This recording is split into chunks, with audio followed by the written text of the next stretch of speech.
us now for tonight's big close-up is Tennessee Senator Marsha Blackburn. Senator, so we look at this district that's traditionally very red. Trump won it by 22 points, which is not far off from where I'm from. Marjorie Taylor Greene's district is plus 24 district, which just means very, very red. And now we have a Democrat that's polling neck and neck. And my question to you is kind of twofold. Is this the result of the mass migration of Californians and New Yorkers and people to a state that doesn't charge you income tax and takes care of you pretty well in places like Brentwood or Franklin or Nashville, these kind of suburbs that people with money move to? Or is this just because Republicans aren't showing up to the polls right now? Joey, you know, what we are seeing in this race is that Republicans are going to show up and Matt is going to win this.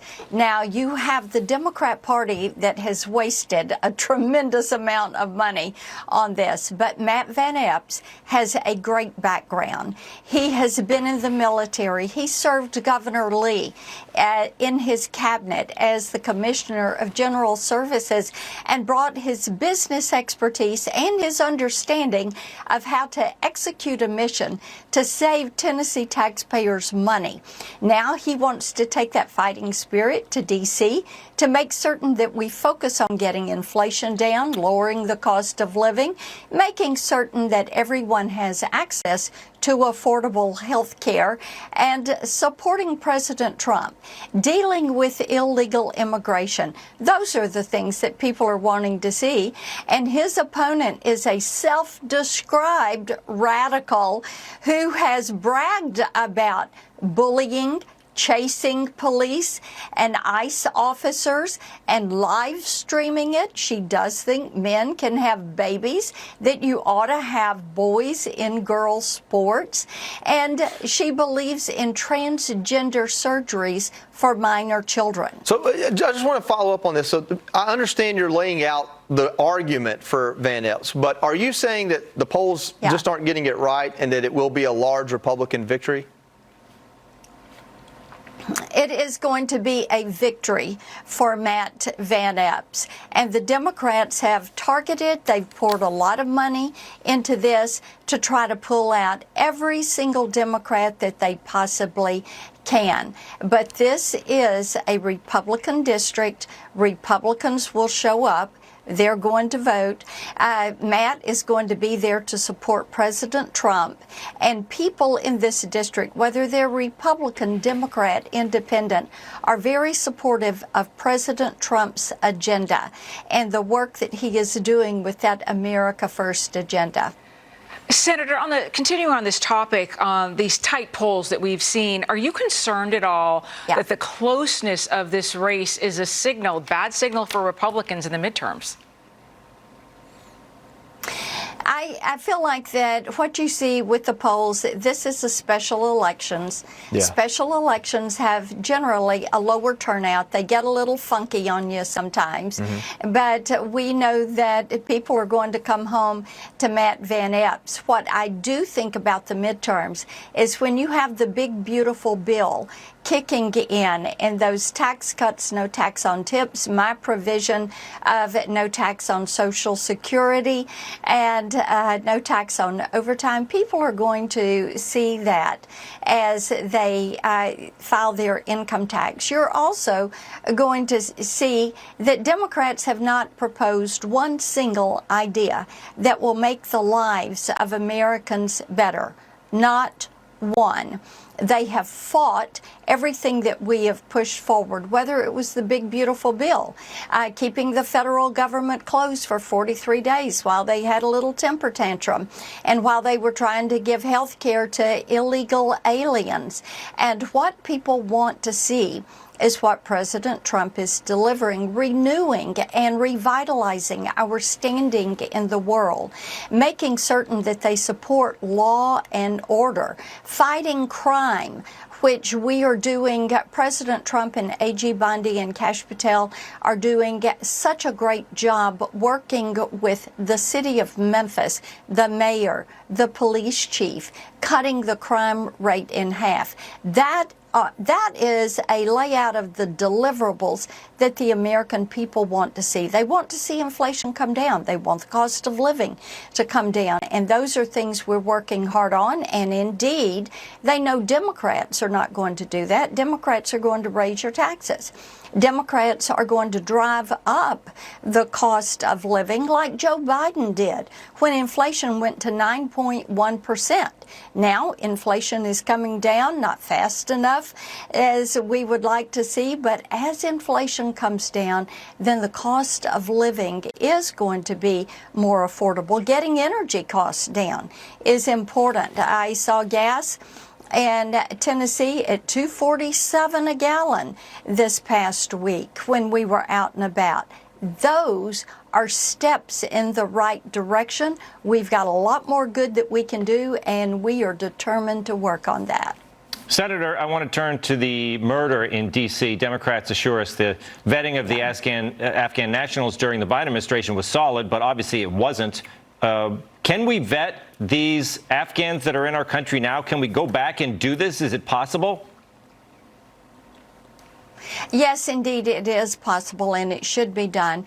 And Tom, we knew in 2022 from an Inspector General report that it was improper vetting that was taking place in these individuals that had come into the country.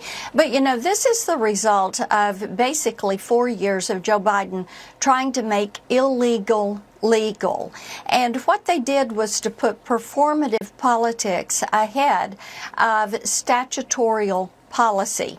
So when you do that and you just say, we're going to let them all in and we'll worry about it later, now you have the National Guardsman, Sarah Beckstrom, and God bless her family, and we all pray for the other guardsman who is clinging to life. And we pray for all of our guardsmen that are out there on duty, all of our military on duty. But when you have the lack of vetting, and when you have these individuals in there and you have an administration that says, well, we want to get this war over with, so we're going to declare it over, we're going to let these people come in and we'll worry about it and do the cleanup later. This is what happens.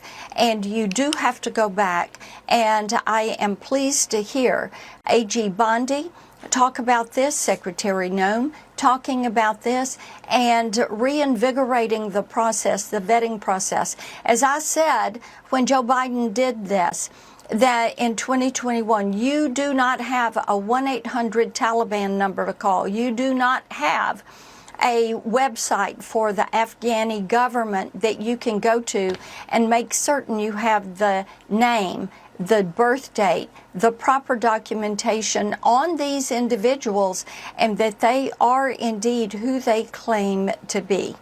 Senator, I want to get your take on the Trump administration's fight on narco-terrorism. You know, the strikes on these drug boats that are ferrying drugs into our country. We've had numerous strikes so far this year. Over this weekend, we've heard from bipartisan lawmakers, Democrat and Republican, coming from the Armed Services Committee. They're asking the Trump administration for more information that would support the legal justification for these strikes. Where do you fall on this issue? Are you satisfied with what you know to support the strikes on these vessels, or do you too want more information? We know that the Armed Services Committee in the House and the Senate are looking at these issues. What we do know so far is that you have hundreds of thousands of Americans who have lost their lives to drugs and to fentanyl. We also know that these terrorist organizations and these cartels are working to move these drugs into our country. And you go talk to any sheriff in Tennessee, and I am in every county in this state each and every year. And they will tell you that they know where the cartels and the drug organizations are working from. They know the routes that they are carrying. They are working every single day to fight and to get these drugs out of our communities. And taking this action to go after these drug boats before they hit our shores, I think that what they've done so far is take out enough drugs that it was enough to kill 45 million Americans. And fighting them, making certain these drugs never reach our shores, is something that will save American lives. Senator Blackburn, probably the most important question I can ask you.